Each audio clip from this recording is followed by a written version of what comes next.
You're listening to Health Innovators, a podcast and video show about the leaders, influencers, and early adopters who are shaping the future of healthcare. I'm your host, Dr. Roxy Mooney. Welcome back to the show, Health Innovators. On today's episode, I'm sitting down with Adam Amitai, who is the co-founder and CEO of Lava Health. Welcome to the show, Adam. Thank you. It's nice to be here.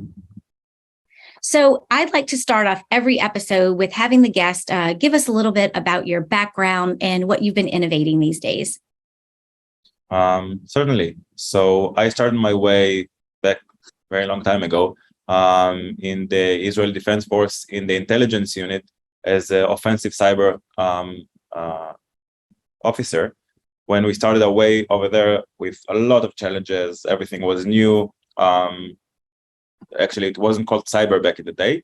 I've been there for 7 years with amazing team. Most of my team went to the cyber world, while I decided once I got out of the army to go to a different path of high-frequency algorithmic trading. We have created a company that does high-frequency trading in the Chicago Market Exchange.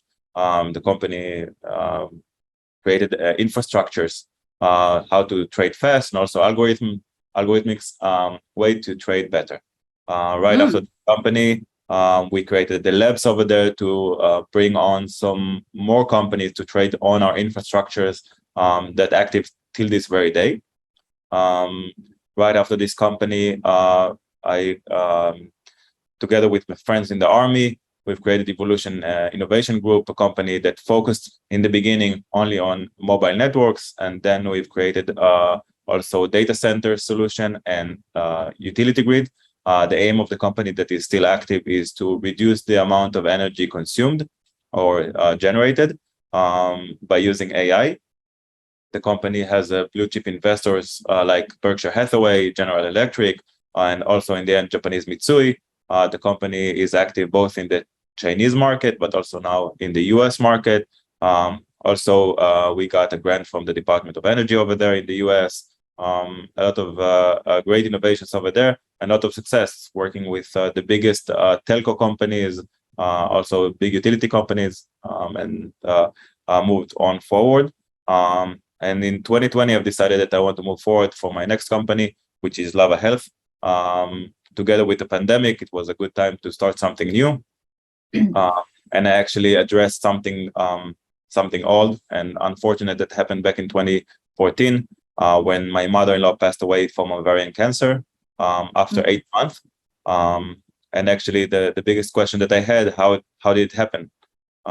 She was young, and we asked the doctors all the time, and the answer was the same. Constantly, it was the same answer. If we caught it earlier, we could have saved her. And then the next question would be, okay, what did you do in order to save her, to early detect that? And the answer was always kind of the same. Not that I blame them, but it just wasn't the way that healthcare works. So I kept on digging into this idea, and to make sure that I understand the market, I understand the approach, communicated with multiple people around the world to have a better understanding. And it took me a while until I decided that I would like to create Lava. Almost 2 years after, Lava was up and running. So is this something, this situation, this very unfortunate situation with your mother-in-law's passing, is that something that just kind of stayed in the back of your mind or in your heart over the years where you were building these other companies and solving these other problems, kind of in the back there, waiting for you to kind of tackle this one next? So definitely, I think it was both in my heart, but also in the everyday life, because essentially I see many people, and unfortunately, we all see all the time people with medical conditions and healthcare that are constantly happening, and we see it every day. But I had some kind of a reminder of what happened back in 2014. And for me, in the beginning, in 2015 or so on, it was too hard on the family to even start that. in 2020, when I thought about it and I had enough confidence after working with governments around the world and working on the biggest challenges that I could take at the time, I thought that it's the right time for me to move on and create this or try to create this new solution and try to validate the different approach. So I actually took all of my experience, both from cyber, algo trading, and AI for critical infrastructure, all together to try to solve this huge challenge, which is called preventive healthcare. So I'm curious, having been in three industries, and each one of those are regulated in some form or fashion. They might be regulated in different ways, but they're highly regulated environments, both trading and the environment, and now healthcare. What are some of the things that you've learned from those other industries, or some of the things that are different that you're encountering now that you've entered into the healthcare vertical? So this is a great question. So one of the things that I found out about healthcare, especially, I saw it in the trading, I saw it in the critical infrastructure, but in the healthcare, I see it in the biggest form that I can even imagine, that usually the regulation create fear to solution into the market, from solution entering into the market. And fear creates a lot of missed opportunities. So one of the things that I see today, I'm so happy to see that, is that I see many companies trying to enter this market. I usually see that most of the companies trying to enter this healthcare market today, mostly led by people from the market, either doctors or researchers or people from the industry. You rarely see people outside of the industry, but in the last year, I think the COVID had one of the outputs, maybe the good outputs that came out of the COVID, was that we see new players in this field, also myself. So I see that also kind of the tech industry got into that health industry and starting to slowly solve small problems or big problems within the industry. But it's encouraging, because we could not solve everything by ourselves. We need to do some kind of collaboration between companies, and we see a lot of openness. We see a lot of openness from the different operating facilities. So we do see a lot of openness, which is new, at least from what I've heard. So it's encouraging. So let's go back to the idea of you bringing something to market around prevention medicine, and preventative care is not a new field or sector within the healthcare industry. So kind of just describe maybe what has happened over the last couple of decades when it comes to prevention, and then what's happening now and what to expect in the future. Yeah, so first of all, my chief medical officer in the company is the leading, he led the plan in the biggest HMO in Israel since '96. So we do have preventative care in Israel. It's not in the best place. Obviously, my mother-in-law passed away. But we do see improvements. And one of the things that I talked to him back in the day, when I already thought about starting Lava, when I talked to him, was what is the biggest gap? What is the biggest gap of actually solving the preventative care, and how to do that? So there are many companies today try to solve one or two diseases with preventive care. They are creating either algorithms or AI or many other solutions. One of the things that we thought would be wise to bring into the table was to bring from my cyber world some kind of holistic view, like an antivirus, that not look only on one disease, but to allow some kind of a middleware or a platform where a lot of solution for different diseases could be shown. And we actually factor that in as a risk score for every disease. So when you look on a certain person, it's not only that one symptom that happens when the person goes to the doctor. And this person has a lot of data, a lot of information. This information constantly changing. There is a lot of related information that comes either from the insurance world or comes from a personal information or from just a survey. We have one. I don't know if it's funny or not, but one of the things that we found out about urinary tract infections is that one of the leading factors for men above 55 is either the underwear is tight or not, or loose. So it could actually increase by 20%. Nobody knows that. There is no nurse on earth that would ask that, or a doctor, but it's a big factor. It's 20%. Wow. So we actually we just factored in, and we added a question just for the doctor or the nurse to ask that. This reduces by 20% the chance. So I think it's massive and it's crucial. And we see it all across the board.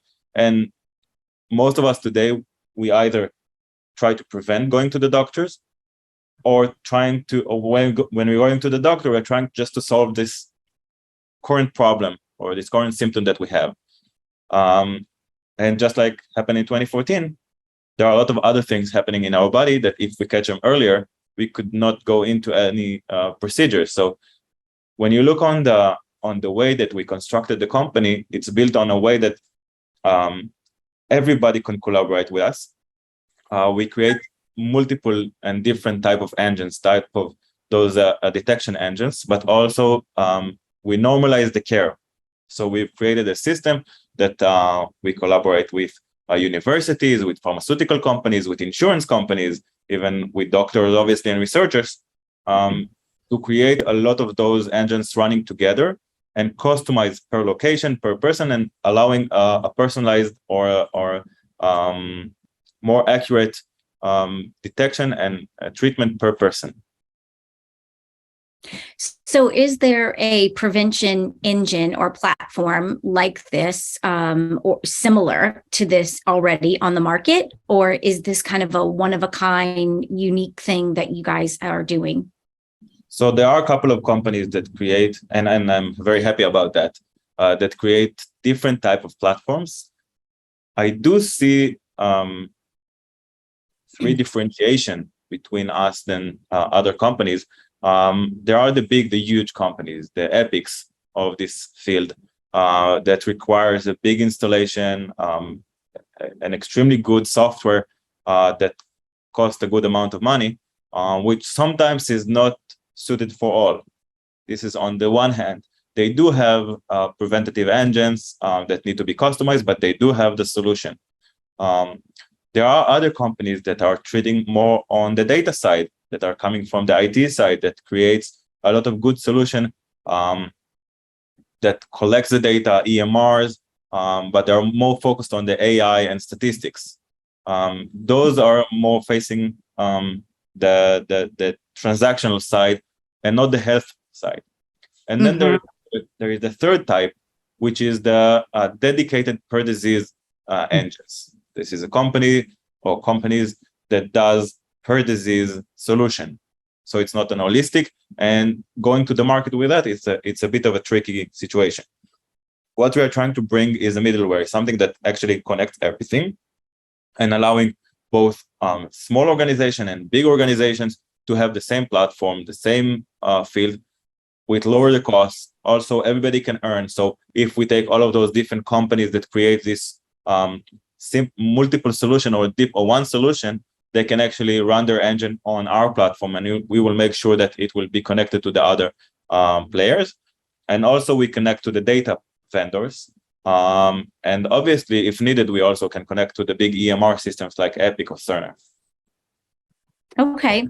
That makes sense. It's interesting. A lot of times, innovators will think that, being the first one is the best strategy, right? That they'll increase their likelihood of commercial success if they're the first or the only. And, there's usually, there's disadvantages to actually being first to market and being able to create awareness about a specific category. And so, it's great that you can acknowledge that there are other players doing different pieces and parts, and that's a good thing.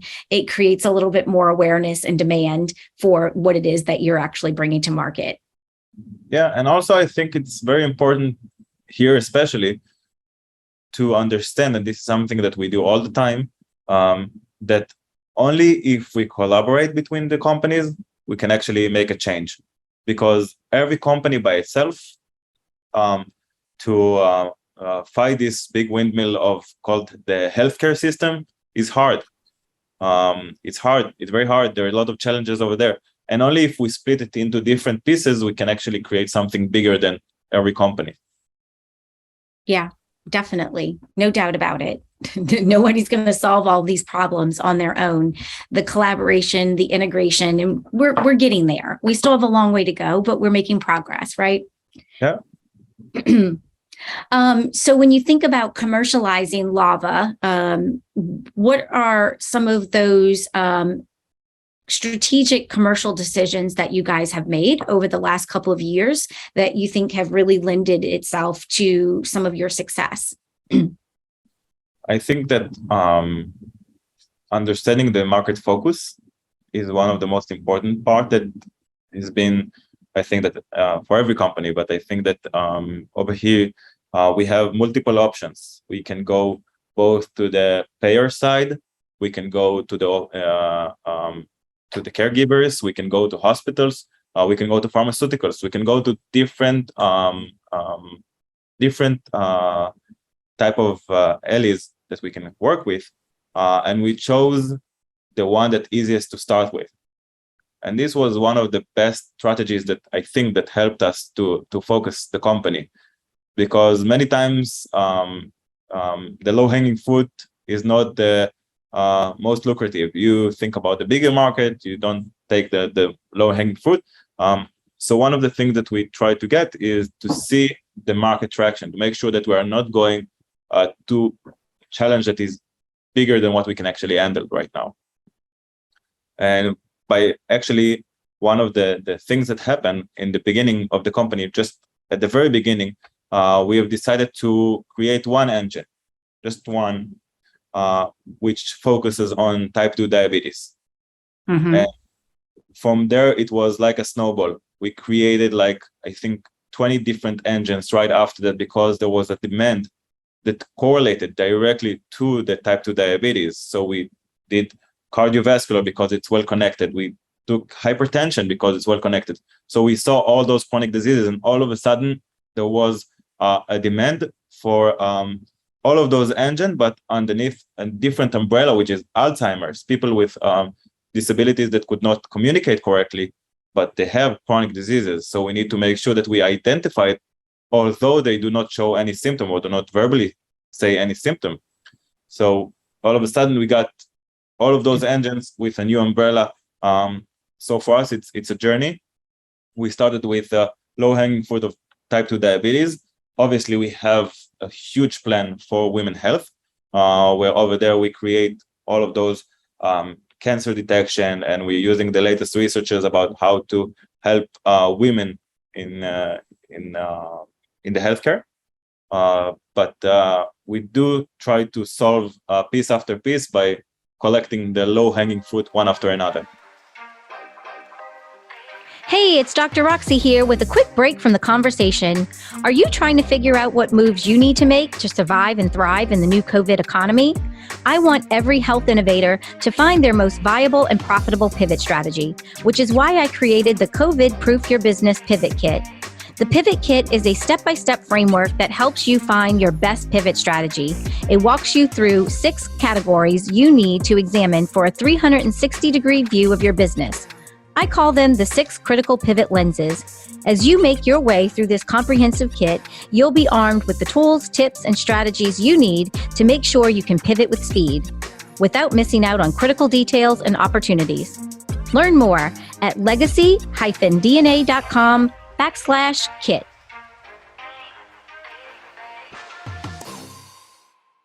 So I think that is so important, because I think it's a dilemma that a lot of innovators, a lot of us face, right? When there are multiple audiences that we could serve. And also sometimes it's even more challenging when there's not only multiple audiences, but multiple solutions. So there's a lot of things that we can do for a lot of different people. And sometimes we want to be able to be all things to all people. And then I find in my experience that ends up hindering people's success in this commercialization journey, because my attention, my resources are spread. And so it's really hard for me to create awareness on demand in any particular audience for any particular solution, because I'm spreading everything too thin. So what I hear you're describing is that you had a lot of different options as well, but you had focus, and then you made a choice, and you invested your intention and resources around that choice that you made. And that helped you be more successful in being able to start penetrating that market and learn from that specific market. And it even sounds like, and even allowing that market to kind of drive the demand of your product evolution. Definitely. So this is absolutely correct. So one of the most important things we saw was actually one of the engines that we have created has no demand. Not at all. We thought that will be great success. We invested not a lot of time on that, not a lot of resources on that, but we thought it would be a huge hit. Nobody demanded it. Not even one institute demanded it. And we eventually we even offered that for free, just like as a foot in the door. Even then, nobody wants it. And not because it's sometimes not a good people don't even want our free stuff, right? Yeah, and not because it's not important or not a good engine, but right. To say it gently, it hurt too many egos on the way. Mm-hmm. So we understood that we are stepping here on a place that nobody wants. So we actually backed off. We reduced the friction on that. And now we actually offer that as a bundle. We offer that engine as a bundle with other engines, just because when it comes as a bundle, there is less friction. So also for us to understand what is the power play within the organization that uses our technology, it's also a very important part of the growth plan. Mm-hmm. Yeah. So let's talk about women's health. There's, like you and I were talking about before, there's a lot of talk about femtech and about addressing women's health issues. So what are the problems in women's health that you are addressing, and how are you solving some of those? So first of all, I have to say that I'm really excited about that there is a thing called femtech. It's new. And it's definitely not obvious, and it's not taken for granted. And yet, I think that currently it's still on the hype level. Currently, it raises money. When I see the way that it's being carried to the field, many of the companies that are being created in femtech are trying to solve all problems with new shiny ways. My approach and the company's approach, and we all agree here about that first of all, it needs to be treated is the fundamentals of healthcare for women. Mm-hmm. So the doctors and the nurses and everybody on the medical staff need to have more tools to handle this differentiation between the different sexes, because it's not the same on a biological level. And it's not that anybody would like to harm anybody. I don't think that's the case. There are a lot of female doctors as well. I don't think that there is a wish there. But I think that the tools are being granted are currently not evolved enough in order to create this differentiation.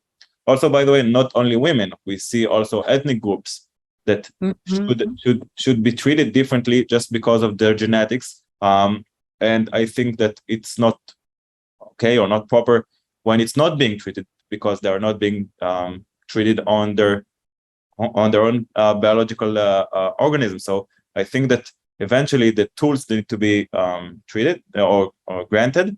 So we in Lava, we've created for women health, for instance, risk engines for women, which a lot of, I think many of the cases we can grant for free or for reduced price just because it's one of our ambitions.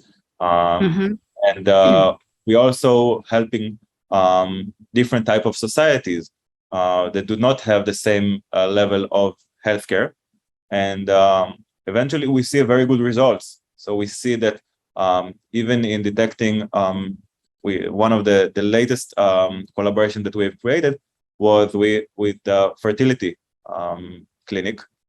That's something that is not being addressed. So if a person or woman going to a GP talking about fertility, it's not the first topic to be addressed. And we see a lot of factoring within that, like depression and diabetes during the pregnancies, and also some kind of infections within the pregnancy. All this process currently being treated in a fertility clinic. And this fertility clinic could have more tools to handle all of the things going through that period. And also, while women going to a doctor prior to that fertility phase, this should be treated. It should be handled and maintained, and not just being ignored. And then when the time comes, handle that or postpone it to the time of the fertility. So we see a lot of different good solutions that we now offer all the way until going to that phase. So we can actually prevent, and also after all the things that being carried after about cancer, after labor, and a lot of other solutions that we provide there. So it's interesting. I had another guest on the show not too long ago, Danica Kelly, and her company is addressing some of the issues that you're talking about from the research standpoint with an underrepresentation of women and minorities in research. And we were talking about how the number one reason why a medication is taken off the market is because of its negative impact to women. And one of the reasons why they're not really uncovering this prior to FDA approval is because women as a whole aren't really represented in the clinical trial process or even in the observation trials. So although those clinical trials and observation trials are happening, that because they don't have the right representation of women, the data is skewed on its effect on women. And so then when it actually goes out into the marketplace and you have real world performance, it's negatively impacting them. So I'll have to introduce you to. I would love that. And we see also during the adherence part, a lot of solution coming out, and we're actually collaborating with about, you just said it about women, but sometimes the negative effect do not come back to the doctor or to the pharmaceutical companies. It just stay there, and the doctor might change the different drug or anything like that. But essentially, the women that had to go through that process just suffered for nothing and did not go through with the treatment. And I can take you even farther than that. You said about the minorities or underrepresented population. One of the things that we started to work with a very big company in the US is about rare diseases. So a rare disease usually being called rare disease if a doctor would see a patient with a rare disease at least 10 times in his lifetime. Okay. It means that it would be very hard to identify those people. And actually, we start working on that with one of the biggest companies in the US, and we figured out that there is a way to find those people that usually takes to find out about a rare disease in a person about 10 years. So a person would go from a doctor to a doctor for 10 years, do not find the disease, do not find what it is, suffers, go through different chronic diseases in the meanwhile, going to the hospitals, and the payer pays a lot of money. The person obviously suffers a lot. The doctors are frustrated.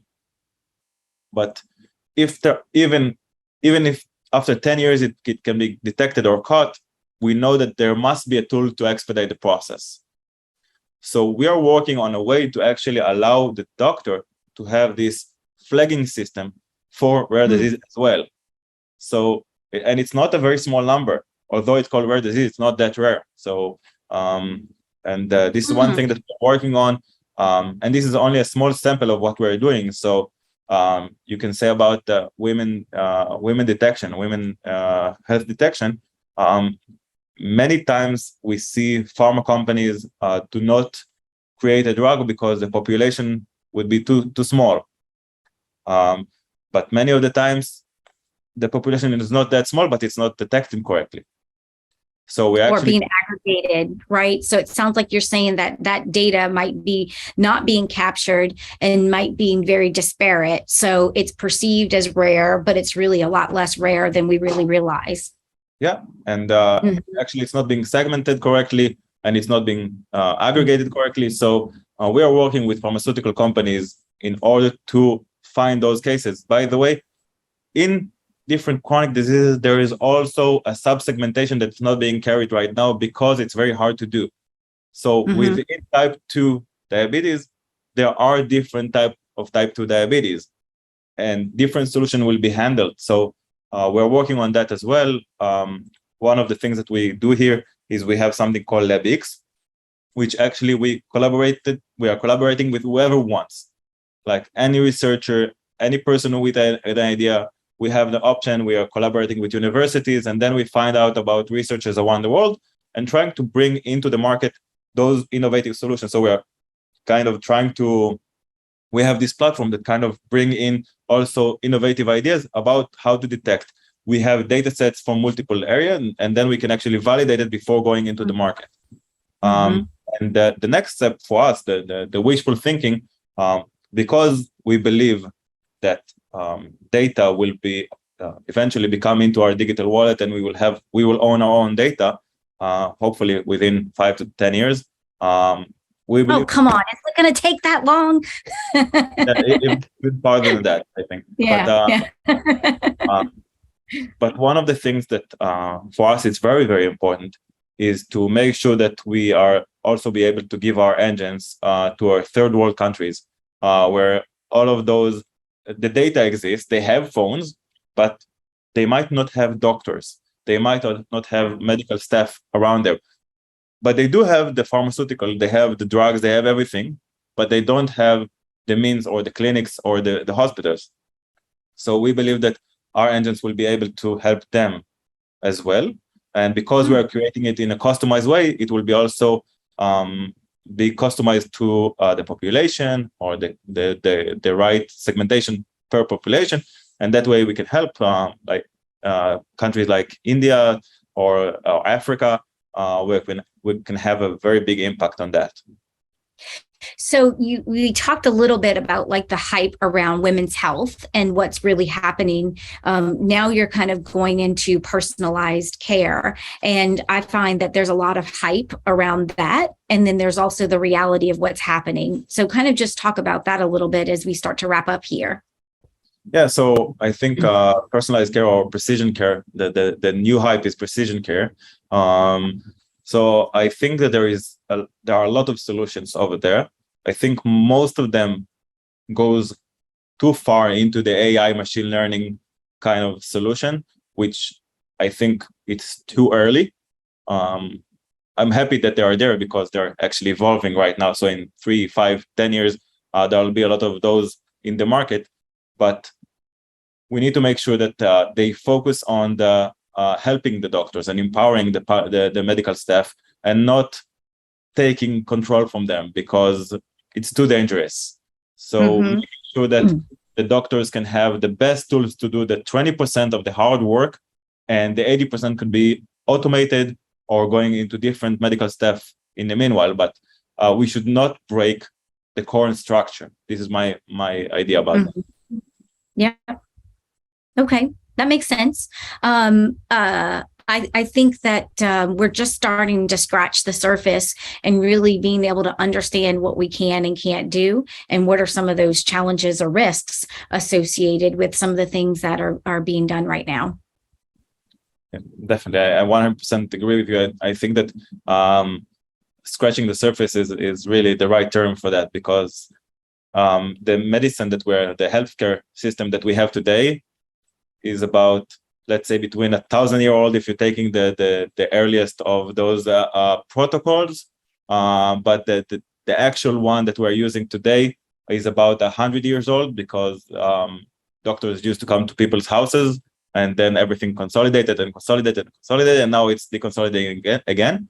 So I think that we are now starting to understand, using technology and also using the experience, all the potential that is hidden within this industry. Yeah, definitely. So as we wrap up here, Adam, what are some of the lessons that you've learned in your entrepreneurial journey, or even, across these verticals, or even in your commercialization journey with Lava, that you would want to share with your fellow entrepreneurs that are in the trenches today? I think that the most important one would be the team. Make sure that you have the right team with you, that share the same vision, that would like to solve the same challenge, and make sure that you're doing it from your heart and not from your pocket, because it would be hard. Although I don't think that people who are doing it from the pocket will lose, but I think it would be harder for them. I think that also the main thing that leads me, at least, after doing multiple things, I focus today on things that do good to the world. If it's not doing good, I can tell you just a small anecdote about that. One of the biggest insurance companies in the world approached me not that long ago and asked me if I can use my engines to screen people outside of the life insurance. The answer was definitely not. We will never do it. Yeah. So for me and for the company, for everyone in the company, is always do good, because if you don't, it will be just harder. Well, harder to sleep at night, for one. So, yeah. Legacy is a big part of something that I'm passionate about. It's the name of our company, Legacy DNA. And that's what I hear you talking about is, what is the kind of legacy that you're going to leave behind with the work that you're doing? Yeah, I think that I heard it not that long ago, but legacy is not what you accumulated, but the people that you left behind, like the people that you created, or the company that you created that could give people the direction. So for everybody in our company, it's the same thing. Absolutely. Legacy of transforming healthcare is a great cause. Yeah. Well, thank you so much for joining me today, Adam. How can folks get a hold of you if anyone wants to reach out to you after watching the episode? So feel free on LinkedIn, Adam Amitai. You can also connect me on mail. So it's Adam at lava.health. Very simple. Feel free. We are very open to collaborate. A hint: if you want to collaborate faster, just write in the subject of the email, just write LabX. It will direct my attention to collaboration. Otherwise, I'm happy for every company or every person that would like to make an impact on this field, so to meet them. Fantastic. Thank you so much for joining me today, Adam. Thank you so much for listening. I know you're busy working to bring your life-changing innovation to market, and I value your time and attention. To get the latest episodes on your mobile device automatically, subscribe to the show on your favorite podcast app like Apple Podcasts, Spotify, and Stitcher. Thank you for listening, and I appreciate everyone who shared the show with friends and colleagues. See you on the next episode of Health Innovators.